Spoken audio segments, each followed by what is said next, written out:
Yes. there. Was a good experience there. I have the chance to meet Bruno because I live in his house and Hmm. know him, and he played the puppets for us. Was a good experience. But Hmm. because I asked you before, the highest point, uh, one of the highest point for me,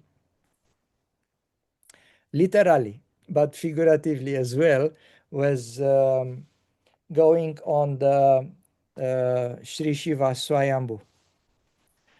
Oh, So which one's the sugar loaf? yes, the sugar loaf. Oh, unfortunately, we didn't get to see it because like every day was raining in Rio, and yeah, we were mainly focusing on preparing the program first in that big hall.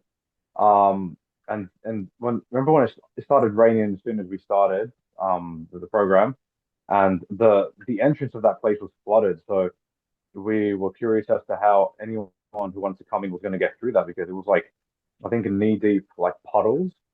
So that's why at the Rio program, not that many people ended up showing up. Um, but I love how whenever there's like a rain, there's like a storm coming, you get that alert on your phone, and at first you think that someone's hacked your phone because it's got like the red sign. Um, but uh, but yeah, that was one of the things which I didn't particularly enjoy. Like if you want to ask about what the things which not to say could be improved, but one of the downsides. Yes, we unfortunately didn't get to see the Swayambhu. We didn't get to go to Corcovado. We didn't get to see Christ the Redeemer. We were planning to, but it was just the weather wasn't really allowing it because after Rio, we then had the program in Niterói at that university, in a sort of like quiet corner of just right by the water is in Niterói. And it was interesting that particular day. It was raining a lot, but even despite the rain, the air was still warm.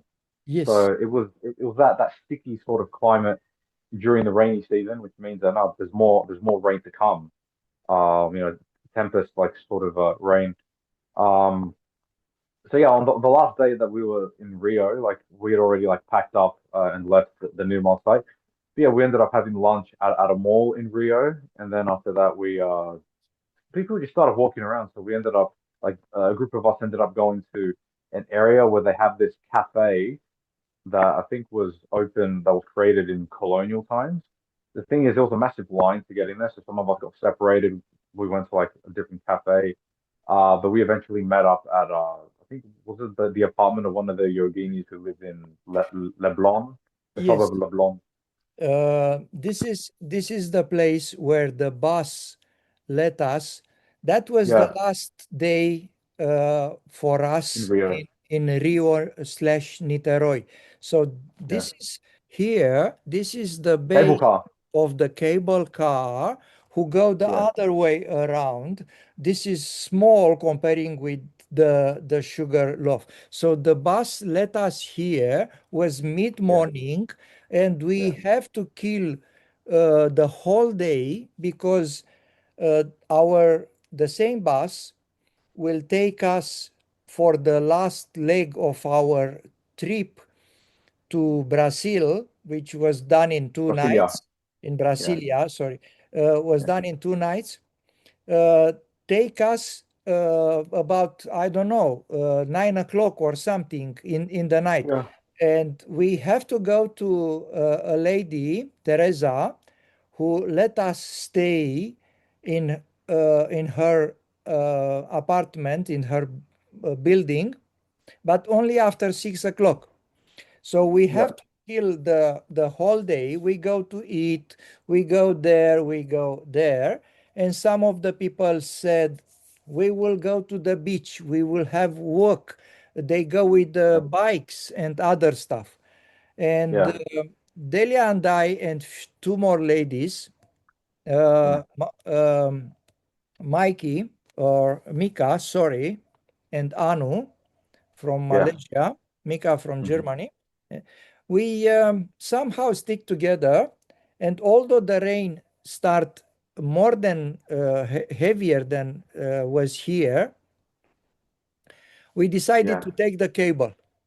So we've been we been on top of the Sugarloaf. So was quite a good experience, and one of my main points of the tour.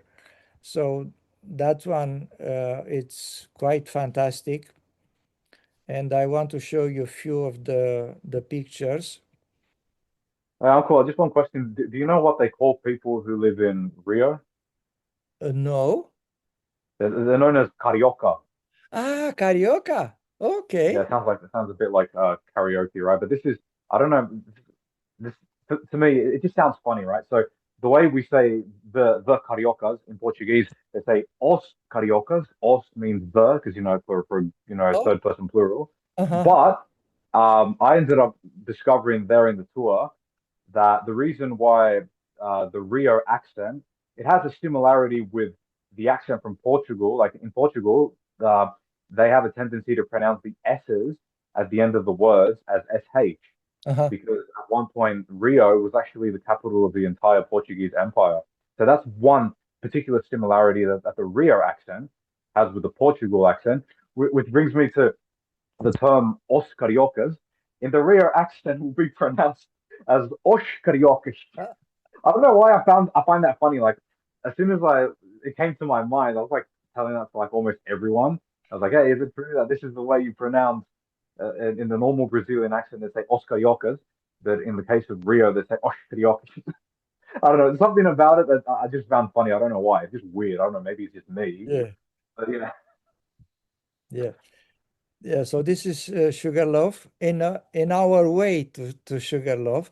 So on the top, so we have a amazing. We managed to stay there, although it was very crowded on the top of the top, yeah. and start raining. But the heavy rain start after we finish everything, and when we start our comeback, we stay a little bit there in a cafe. But again, was one of my very touching experience there. Speaking Oh, about, so that was your peak. No pun intended. was a peak, both literally and And physically. yes. So and spiritual, yeah, really was, we feel fantastic. So we was really good. Speaking about cariocas, that remember me about the coloring markers. You know, these Yeah, markers which have a yeah. different colors, and I was young, very young, uh, many years ago, more than 60 years ago, in Yeah. Romania, communist country, and they bring these coloring markers, uh, six pack one. And Mhm. I'm not sure what was the production, obviously not Romanian, but they call us cariocas because they are very colored. And one of the stuff on the box was Mhm. uh, probably a Brazilian dancer with many colors on this. So those coloring markers was called cariocas. Guess how these markers are called in Romania now, and everybody call these markers cariocas. So that's the word in Romania for these coloring markers. Brand. Yes, Wow. yeah, cariocas. Give me a carioca. To so okay, Niteroi also was a very interesting program, and Rio was also very interesting program. Yeah. I asked you before um, about the way of the program was arranged with music and talking about Sahaj Yoga. Before you answer to my question, I will tell you my opinion. I was thinking that was a little bit unbalanced.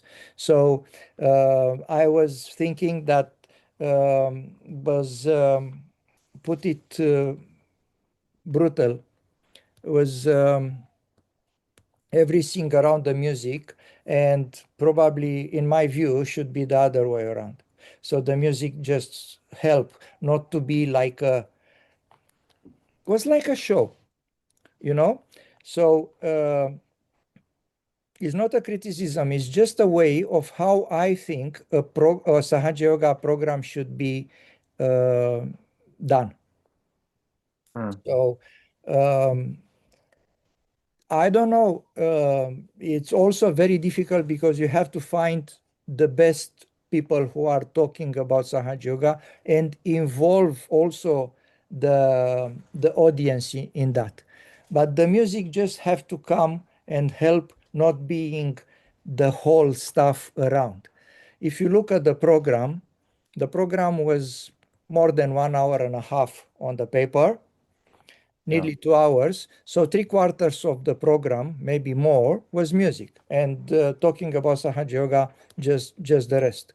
I'm not advocating of talking 2 hours about Sahaja Yoga, but building everything around music um, give you the sense of the people who are.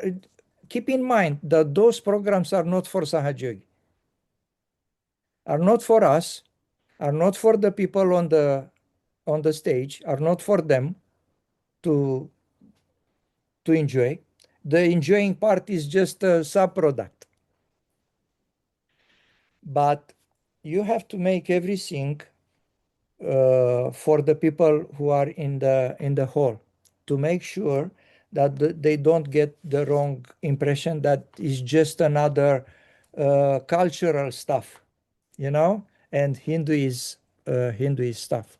So that's just my opinion. Uh, People should sit down and think about how to do that. Of course, I have some ideas. Of course, there are other people who have some ideas, but building everything around music for me is not the answer. Mm. How's for you? Uh, How's for you? I mean, for me, it sort of reminded me of like, remember I mentioned before the sorts of seminars that we'd have at ISPS. I mean, in the case of those ones, they were events mainly for people that already practice Sahaja Yoga. So it's like something that we were already pretty much used to. You cannot Um, compare well, that. The seminar yeah, in yeah, exactly. Yeah, ISPS was for yeah, you. This yeah, time, yeah. this is for For the the speakers. people from Brazil, which also like to dance, obviously. Yeah. They start to dance right away. But you have to make sure that you give them the truth. So the truth is that Sahaja Yoga, it's a universal movement. Hmm. And this truth wasn't very well exposed there, because after you finish, you get the impression that's an Indian stuff, especially in South where we have that music, because in other parts they don't have too many um, um, Indian Hindu music involved. They have, but not as many. So again, I'm not against that, but um, people come, enjoy, but after that they said, ah, that's another interesting, funny, yeah, good, but that's not all Sahaja Yoga. You know what I mean? Mm. So the universality of the message was not very well. Uh, Also, you're saying that it came across as more of a festivity as opposed to like a sort of invitation into something which they that a lot of people are just being introduced into. Um, I mean, sure, like when they were given, we were doing the sort of meditation exercise with the seekers. Sure, on the outside we had the signage and everything explaining the basics of what Haj Yoga is, but yes. it's a question of how many people actually read through it. So what I would say is that maybe it would have been a good idea to sort of incorporate that sort of information into the part where we're explaining to people what the experience is all about. to sort of give them a clearer idea as to what exactly the human subtle system is, what is the importance of chakras. So yeah, I mean, it's actually interesting that you pointed out that the bulk of say the programs was mainly bhajans and dance performances. Um, yeah, like I do feel that it kind of like the it kind of overshadowed the more explaining to people what Sahaja Yoga Yeah. is. Like next time, I do think it would be a good idea to sort of create a balance between the two, especially maybe alternating. At one point, explain what Sahaja Yoga is, and then into say another performance, and then as a way to sort of cool off a bit, go back a bit, into like diving deeper into the finer details as to what the experience is all about, so that it doesn't come across as just another sort of festival like performance, whether it's like so it doesn't feel like something similar to the way people celebrate Holi, for example, or Diwali, whenever those events happen throughout the year. So it is yeah, like it's a good way to sort of, because here in Australia, for example, when we have our programs, our way of doing it is like we start saying mantras, and then we go into bhajans for a bit, and then we go back into like say mantras Yes. again, going Yeah. up the chakras and everything. So yeah, sort of like juggling between the two, I think would be a good way to sort of yeah, like it could be something that can be addressed in the future, because I actually didn't really, because I was very much enjoying the singing performances, that I didn't really take too much notice of that aspect. But I think it is a fair point that you brought up, because yes, people who are only just getting an idea as to what they're being invited into, because the days before that, we were giving out pamphlets and saying, hey, come over to this performance, to this program, if you're interested. So there, the program itself is say the moment of truth. Um, okay, we have to use diplomacy. So I 100% agree with the fact that we cannot tell them from the beginning the big truths, the big stuff, to Oh yeah, introduce them heavily in Sahaja of course Yoga. not. And we have to attract them with a little bit of entertainment. Yeah. But we have to be sure that we keep the balance as well. So we don't give them only entertainment, Mm, or not only, but the majority of the bulk of the program was more hmm or less entertainment. Although, excuse me, I agree that more than half of the musical program was actually mantras in disguise. Was, yeah, Udabai, yeah. There are many other songs which basically was using Sanskrit mantras to raise the kundalini of the people. But that is a small trick to prepare the audience hmm to receive the truth. So hmm here we kind of stop. We give the realization, the uh, people who are giving the realization, Katya and others, done a good job, but in my view, should be another step. Took us more than half of the tour to realize that, hey, by the end, let's mix with the people or invite them on the stage to do some work. That should start in from the beginning. But hmm to do that, you have to have a little bit more adults in the group of the one who take decision and how to do the stuff. Everything was more or less uh, led to the uh, discretion of the musician how they will build the program. So they will build the program like any artistical program, but it's not artistical program. The artistical parts are called to help, not to be only that. So that's me. I want to I want to emphasize that. So yeah. mm Anyway, we uh, can do it differently some other time, or people who are deciding to do tours or stuff, maybe it's Yeah. good to think a little bit, before, because giving realization is not just a show. Mm. Yeah. Okay, so we are took us 2 nights to reach Brasilia. Brasilia. Yeah. Remember that we stop in Belo Horizonte. Oh yeah, that as well. Yeah, Belo Horizonte. Yeah. Yes, Yeah, we we have went the to first night. The Hardest first center night, there. yes, again was not a very good experience for my sleeping um, nights.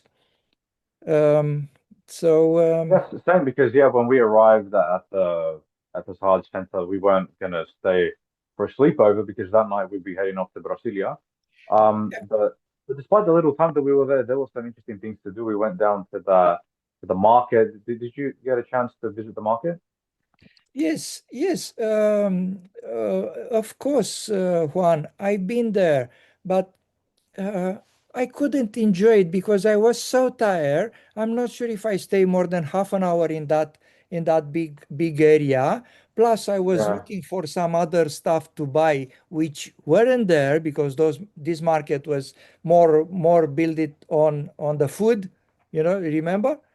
Uh, Yeah, and souvenirs. Like, I mean, yes, I mean, the yeah, like the only things that I got from there was a straw hat and like three fridge magnets. That's it. But other people were buying like a whole bunch of things. yes, But even I myself, I felt tired, and I was like, I was most of the time I was actually on my own, just going around in circles and trying to find something interesting, but almost in an aimless kind of way. That I wasn't in the mood for having lunch. I mean, others there were like yeah, having little snacks there, but I wasn't me personally. I wasn't really in the mood for it. I just wanted to get back to the Sahaj Center and get a bit of a rest. So yeah, exactly. when I got back, I took a nap, but I ended up taking a nap like on like I had to arrange a bunch of chairs because other people already lying down on the ground. Yes, Um, but I think I probably napped for about say half an hour. Wouldn't say it was enough, but then I suddenly hear that there are some people that are getting ready to go and visit that scenic spot. yes, That's something I definitely did not want to miss out on. So I decided to just get up, and I felt like yeah, I'm more or less satisfied with the rest that I got at that moment. So a lot of us ended up having to book an Uber to go there, which yeah, well, wasn't really that bad. And yeah, eventually the numbers started growing, and then people started coming over to to enjoy the view of Belo Horizonte and actually understanding why Belo Horizonte is called the way it's called. yes. And I thank you for the pictures because uh, with yours pictures and other pictures, I can visit Belo Horizonte. Otherwise, my Belo Horizonte was starting in the morning, very tired from the trip, and Yeah. I go to that market, which I didn't enjoy it very much. Heavy rain start when we finish with that market and we take a taxi and go back to the center. I was It's not an ashram, but a very very nice Sahaj center, Yeah. and we spend the rest of the day until the evening just Mhm. resting and make sure we are do nothing. So um, I don't know, for me it wasn't working, this arrangement with sleeping in the bus. For example, I'm really sorry I didn't go to that scenic area, because Yeah. to go to Belo Horizonte not being able to do that, it's a shame. But what, I cannot blame anybody, just my old age probably. But maybe a different arrangement can do that. But again, I was talking with some people the other day about other tours. For example, we have nearly the same stuff in Tanzania, or in some other tour in Europe. And he said, "Ah," she said, I was talking with a friend of mine. Oh, yeah, we look for the cheapest version for Yuva Shakti to manage to go there to enjoy, which is perfect. But what is my fault? Why mm, should why I cannot join because the Yuva Shakti have no money? mm, So um, have to find the balance. That's my point. So it's not a criticism. It's just uh, a cry. It's just raising a point of making sure that we have to do something. I don't know, put our heads together, do a lot of thinking how we balance that.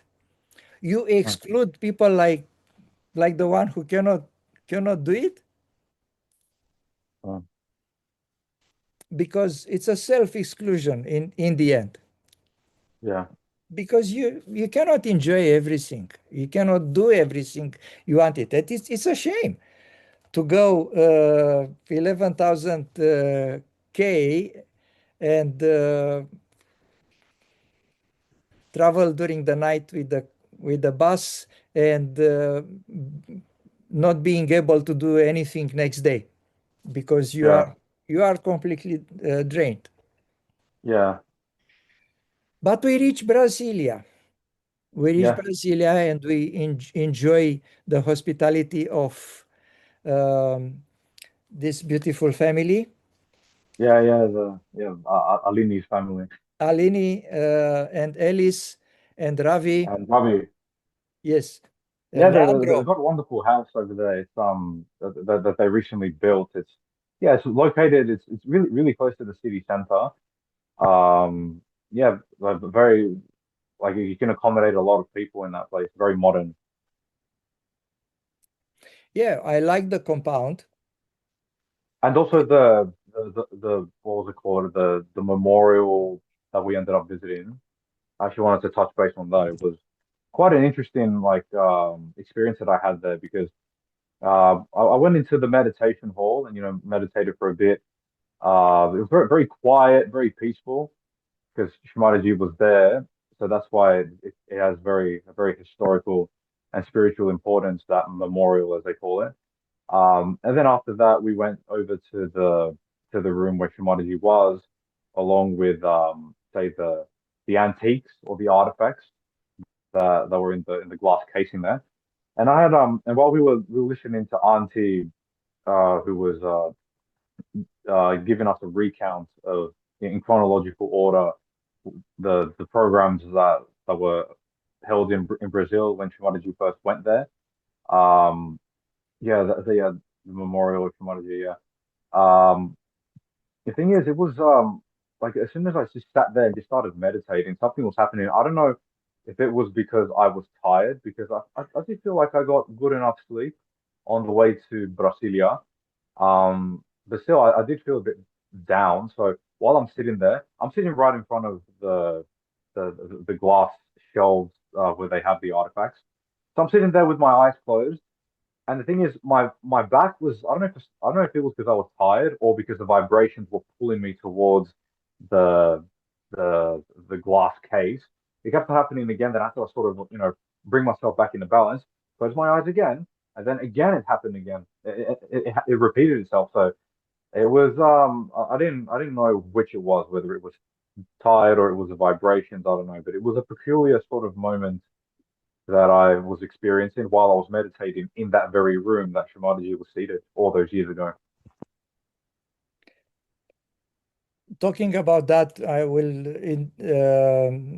show you a few images from that. It's the crown Shimataji were there, and they transformed that um, building and that room in a memorial for Sri Mataji. And it's true. Um, that bring me to another big point in my my tour. So this one was again one of the big the highest point in the tour. Visiting that room and being on top of the Sri Shiva's Swayambhu, the so-called sugar loaf.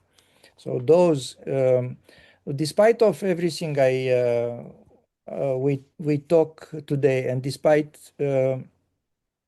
my not so good experience on the physical aspects, so those few fantastic moments was worth it. Hmm. So I will show you and the people who are watching us just to remember. So this Yeah, is there it is. the throne in that room. That's not a meditation room. That's a former Srimataji's room with Yeah, the tiles on the floor, the same tiles Shimataji was walking when she's been there. yeah. Nothing was replaced. They just arrange it differently.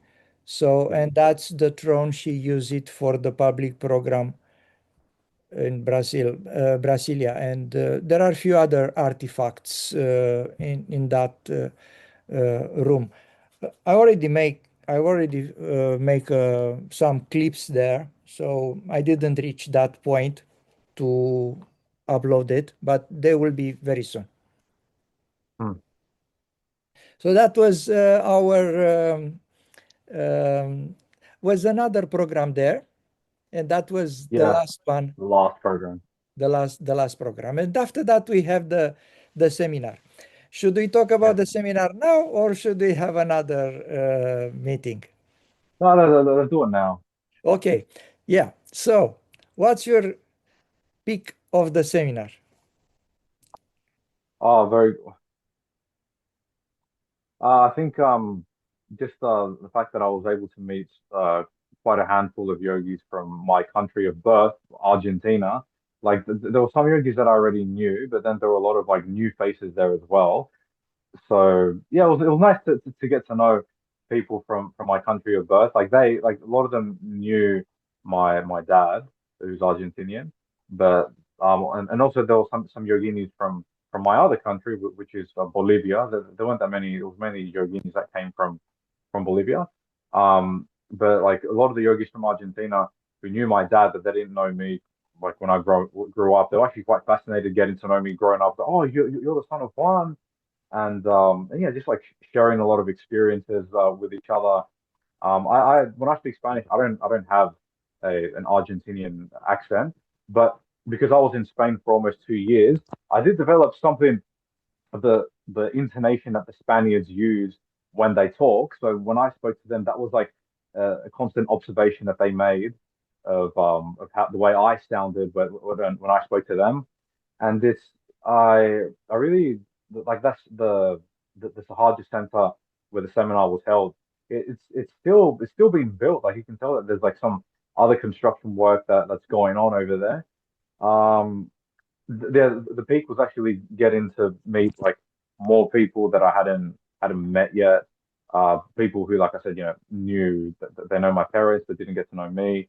Um, and it was yeah, the nights leading up to the puja itself, performances, which I helped you out like with recording because we know that those performances went up till late, and you wanted to be mindful that you don't sleep late, even though you also didn't want to miss out on recording these wonderful performances that the yogis from around South America and from other countries were having. Um, for me, the peak was the puja. So Mm. the way how the puja was and meeting new people and fantastic people. So one of my I mean, I regret was I was gonna say I was gonna say the puja as well, but I was like that's like duh. it's like a no-brainer. Obviously, you Yeah, are yeah, there for the puja, but for me, the puja have um extra um, special because um, was flawless. I don't know what's happened that um, in the last period of time um, I was witnessing or participating to the puja which are not so flawless. So especially big puja, international puja, or uh, this time I told to is nothing new. I told to Eduardo, I told to the pujari, I told everybody that was fantastic, and thanks to them because they keep the balance of Yeah. doing a perfect protocol. Obviously the perfection is not attainable, but at least we try. So for It me, was the moment we were all waiting for because, like, when we got to the puja, like, I finally understood why everything happened the way it had to in relation to that story I said at the beginning, where I ultimately decided, in the yes, wake of that negligence of mine with regard to the visa, was like, yeah, ultimately it was a good idea for me to stay back for the seminar because at first the sensation was, I mean, it's pretty close to when I have to get back to uni, but in reality, it wasn't that much. So I was able to stay back for the seminar. And, a few days after that, coming back to Australia, yeah, sure, my uni semester would start. So yeah, it wasn't really necessary for me to say like, nah, I'm just gonna stay for the tour uh and then just make preparations, for going back to university. No, I say it was a silly excuse on the part of me at first to not want to stay back for the seminar. But but yeah, I think it's another example of like, yeah, like it happened the way it was meant to. Like it ended up persuading me. I was able to read through the circumstances that yeah, this was happening in a way which would ultimately motivate me to stay back for the seminars. Yeah, I had to be there and just what we experienced on that night. And by the way, remember when after the puja, when delegates from every single country would go and offer the flowers? It yes. isn't it curious like you know how many petals the Muladhara has, right? Uh, on the common Four. on the common knowledge, four, but the Yeah, four. qualities are How thousand. many? Like, do you remember how many people went up to offer flowers in the name of Australia? No. Four. Wow. So I thought to myself, yeah, it was me, Batiste, Wow. Purnanand, and Madhu. So I thought, like, interesting. Yeah, we were like the only four from Australia. And then I just thought to myself, oh, I remember like, I learned in Sahaja Yoga class at ISPS that, each chakra has a particular set of petals. And I thought, oh, coincidentally, the Muladhara has four. And we had like four representatives. Just it was one of the things that I couldn't help but notice because I signed up you know to represent Australia in offering the flowers. In preparation for that, there was we were like making contributions, in order to be able to get the flowers. But at that time, it didn't really. I didn't think like, or how many people are going to be representing Australia. I mean, I didn't really. It's not something I noticed. So it was after going through that, I was like, wow, Muladhara, the Muladhara of the world, Australia, and then with four petals, four people. Like, I don't know. Very Just an interesting. observation. But do you know Sri Ganesh, Sri Kartikeya, which is the Lord of New Zealand? The number of Sri Kartikeya. Do you know the number of Sri Kartikeya? It's Tell me. six. It's six. Hmm. Because he, you know how he was born, like six sparks, and he have six mothers, which are the kritikas, and he have his six heads and everything. So six is the number of Sri Kartikeya, and four is the number of Sri Ganesha because he's the master of Muladhara. But on the other hand, Muladhara without Sri Kartikeya is not possible. So they are both together there. So, Hmm. do you know how many stars are on New Zealand flag? Four. And on Australian flag, there are six. So six stars on Australia and four on New Yeah, Zealand it's like the to invert of exactly like. to make sure that we get it. So, and What if the stars are like petals, are flowers misinterpreted? Like I don't know. It's an idea. yes, we can. The more, the deeper you go in this kind of stuff, the more interesting stuff you find it, you know? Yeah. And speaking about the people who are offering flowers in Uh-huh. the end of the puja, do you know how many Yeah. people go to offer flowers to Shimataji from New Zealand? Tell Not me. so, not so many because we are not so many. We've been only half of the six. We've been only three. Ah, three three people from New Zealand. who's the third? The Because third it must one, be Delia, right? no, no, no. The third one, it's another guy who haven't been to our tour. He's been to the north one. Uh-huh. So and he came a little bit late because Yeah.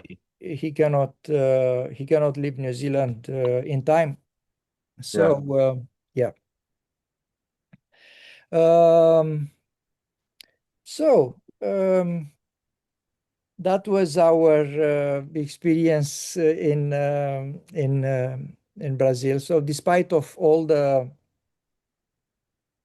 little hiccups and the little problems, we are managed to, or I managed to forget and for yeah, really forget the bad stuff and keep only the main and Yeah.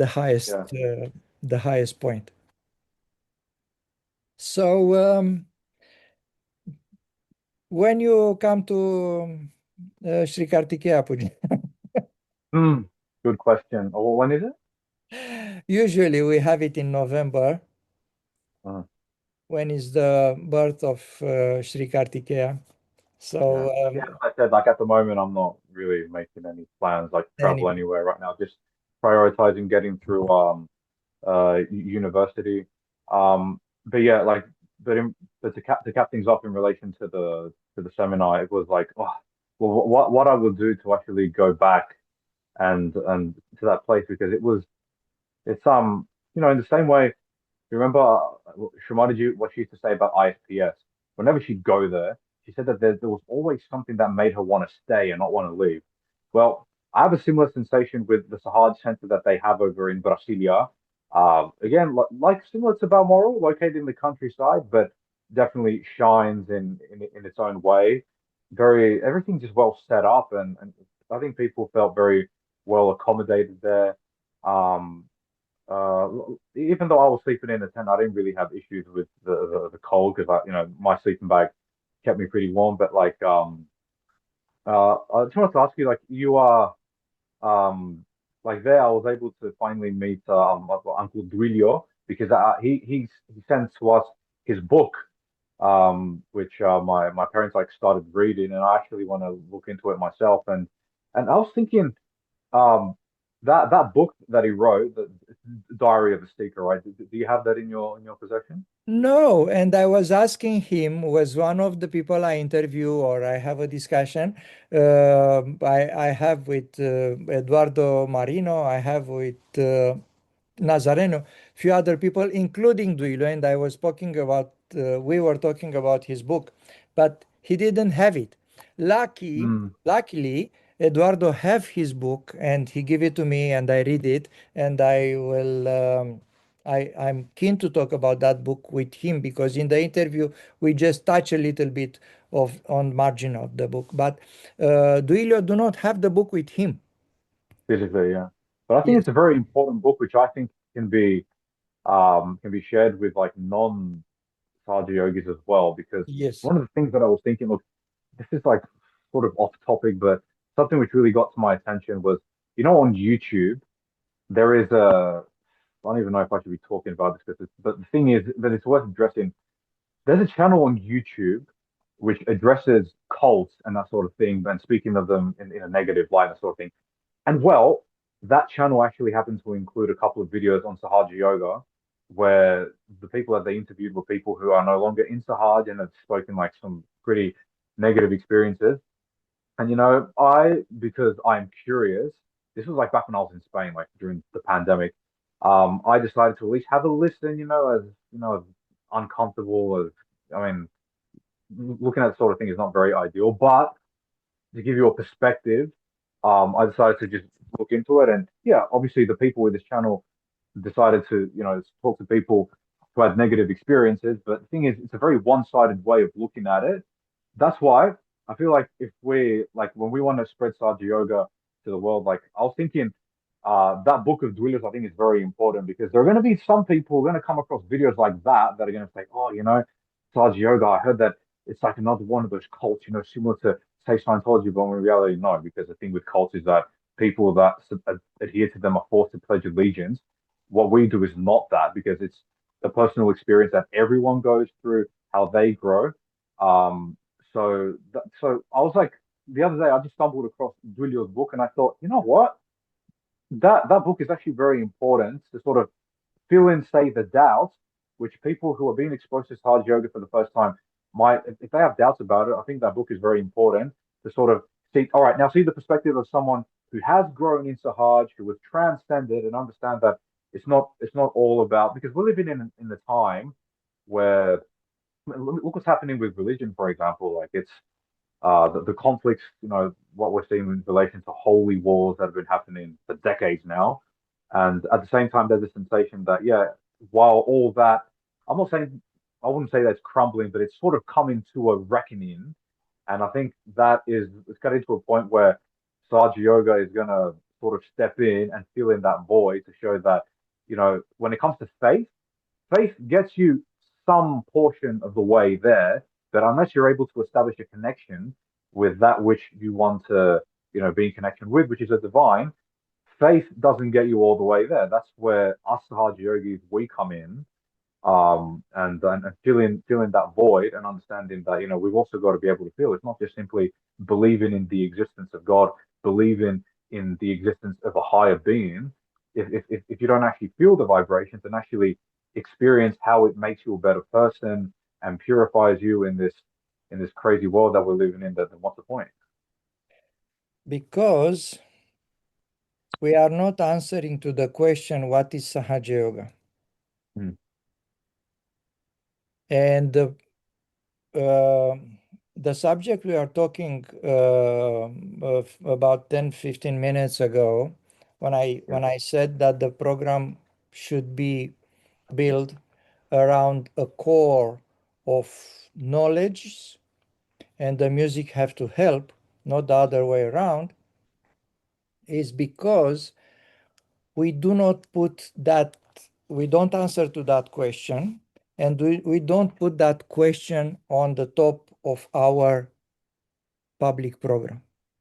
Because, okay, we trick them a little bit, the people who will give them realization. Yes, it's a kind of little diplomacy combined with other small tricks to make them come.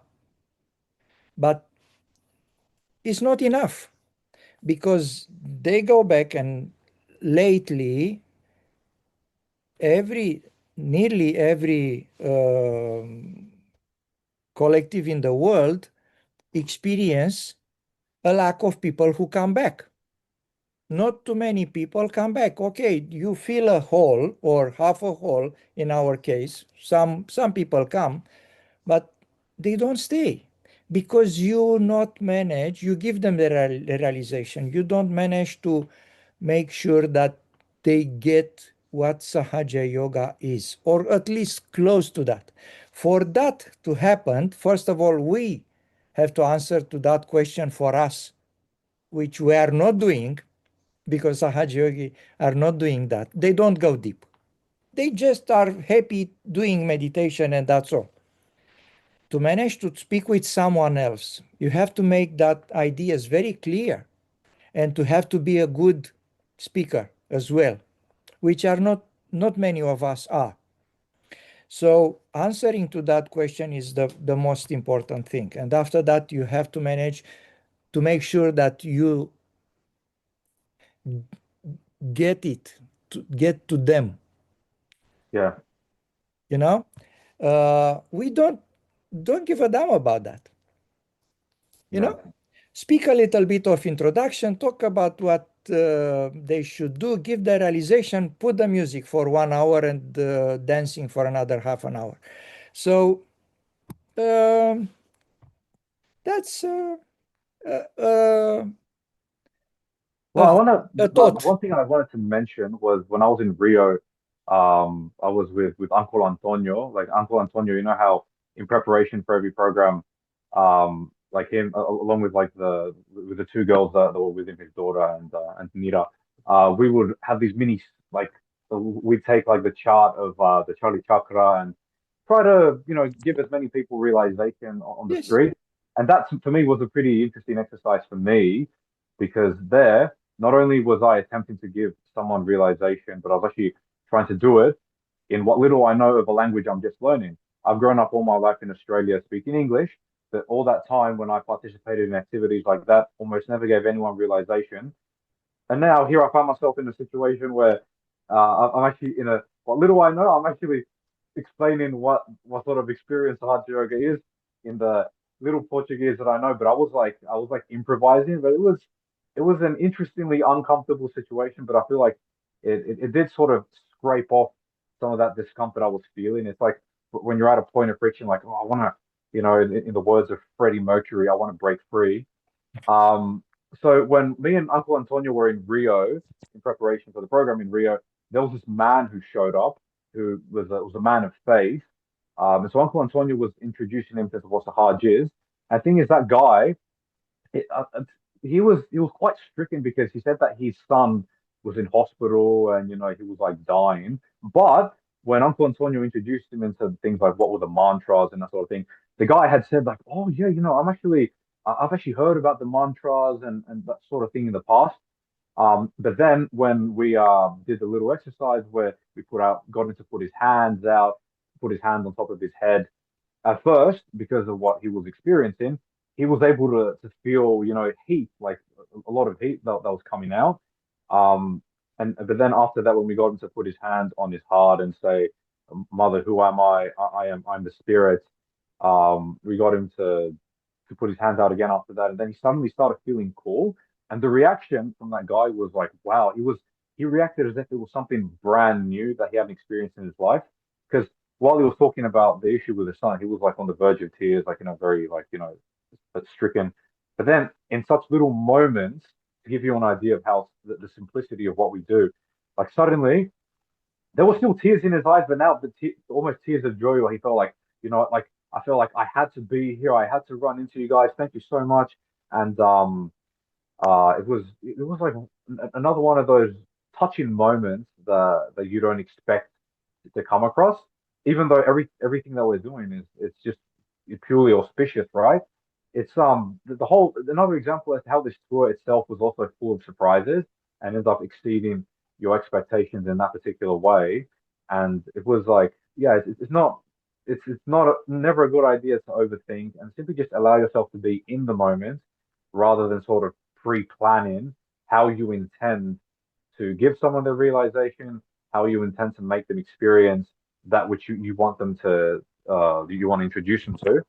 Um, so it's simply just being present, being there in the moment, because just by being present, you learn things every step of the way. You're not going to learn from night till morning. So for me, repeatedly finding myself in those sort of scenarios where I'm giving people realization, you gradually start getting the hang of like how you, from your perspective, are able to do it as opposed to simply trying to copy paste by listening to other people and how they do it. Yes. Yeah. Very important that. My dear Juan, Hmm. was a pleasure Thank you, Amos. Was a pleasure to talk with you. I know it's late.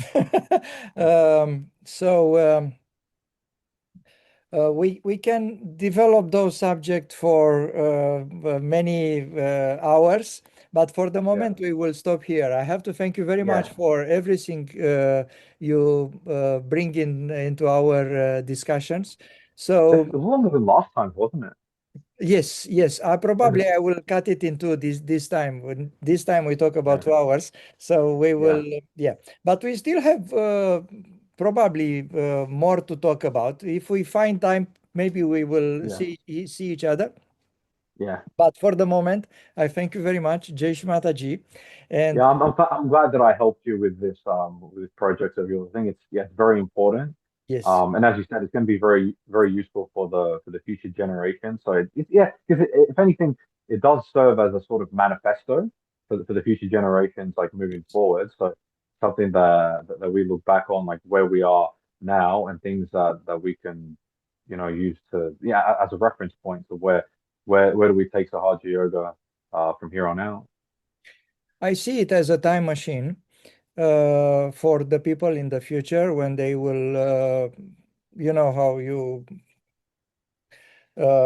dig a hole under the building and put there some memorabilia. Yeah. So I have this feeling that the people in the future will look at least with a little bit of interest in our discussion and see how the things was going back in time. But for the Yeah. moment, I want to thank you again. I hope we will meet again. A Yeah. conversation with you, it's always a pleasure. And I want to thank to the people who are watching us. And if you have comments or everything you want to add or you agree or not with what we are talking, you are most welcome. Yeah. So on that Thank you. note, my dear friend, goodbye and Jai Shri Mataji. Yeah, Shamaji, thank you so much, Uncle.